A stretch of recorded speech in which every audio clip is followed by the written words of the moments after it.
Greetings, Donahoe families. This is Mrs. Williams with your weekly update.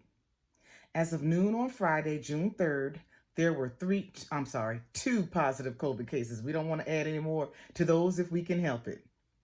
Keep focusing on the COVID protocols such as hand washing, checking fevers, checking to see if your children aren't feeling well, just any of those symptoms that almost look like flu. Just check to see if they're having any of those before sending them to school. It's unfortunate, but we must also focus on the safety of our students inside and outside of the school building. That means dropping students off, blocking bus loops, and community safety. All of those are my focus. And we can't block bus loops. Kids can't get into school because the buses can't get into the bus loop or the ramp to bring them. So for those parents that are still doing that, I'm asking you to cease and desist.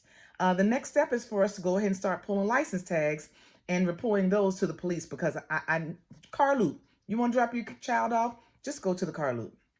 Donahoe will also be on a more stringent safety protocol. And as I shared before, all exterior doors will remain locked. And I ask that if you see anything that is not the norm, that you contact the police first, then the school. I'm also sharing that any events that take place within the next 2 weeks of school will be closed to the public, unfortunately. Classroom teachers are sharing how they plan to celebrate your child's accomplishments. From the national news to local neighborhoods, we are seeing a surge in violence impacting young people, their families, and communities as a whole. And I am heartsick about it because these are students that may not be elementary students right now, but students that I may have known that are recipients of that violence and may have shortened their life. And it's just causing me to have so much sadness in my heart that I just want you to know that caring thoughts are no longer enough to heal our heavy hearts. It's time for a solution-focused conversation. Therefore, I want to share with you that the school division and county agencies will team up to hold 2 special town hall sessions. One is in person, one is virtual, on preventing youth violence. So I want you to join families, students, and community leaders to talk about youth violence, conditions that contribute to it, and pathways to a safer and stronger community. The session is entitled, Together We'll Heal, a community conversation for peace. That will be happening on June 2nd at 6 p.m. at Henrico High School, and that's at 302 Azalea Avenue. And the other virtual one is on June 8th at 5:30 p.m., and I'm including the link to that session in the email. So if you're getting your email, you'll be able to access it. SOL testing will end this week. We can finally see the light at the end of the tunnel, with the last day of testing hopefully on June 8th. We see progress in our students, and I can't wait to share the results with you, all the final results, that is. I'm sharing a summer school children's engineering opportunity, which I shared last week. I'm going to continue to include it into this school messenger because there's only one more after this that I'll be providing for you all because school is almost over. During summer 22 programs, only select sites will offer free meals.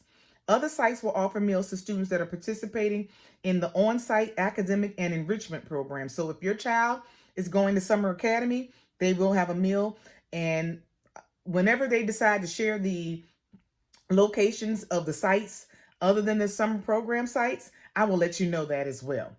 I also want to share with you that starting in the fall, a price that a student will pay will be determined by the meal application that's on file with HCPS.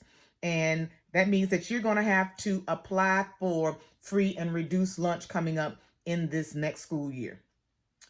That means that they will also have to use their lunch code, and you can also use the My School Bucks account to purchase your meals and a la carte items.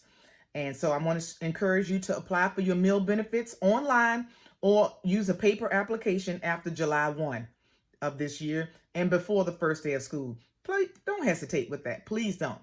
I know we've been kind of using the free meals status for a while, but it seems like it's coming to an end. And because you're hearing it right now from me, now is the time to start thinking of, okay, what do I need to fill out that application on July 1? Lastly, the last day of school is Thursday, June 16th, with an 11 o'clock dismissal. My goal, as always, is to give you as much information as possible so that you can govern yourselves accordingly. We can't do this alone. Be a part of our village. The PTO really could use your input and support. Connect with our PTO president at our school number 328-4035 if you would like to be on the board. We're looking for people to help us with fundraising, and they're doing a whole lot. In fact, the bounce house that we have for Spring Fling, courtesy of the PTO. So hang in there with us. We only have 2 more weeks left, and we can do anything we put our minds to doing. As always, go Dolphins, and goodbye.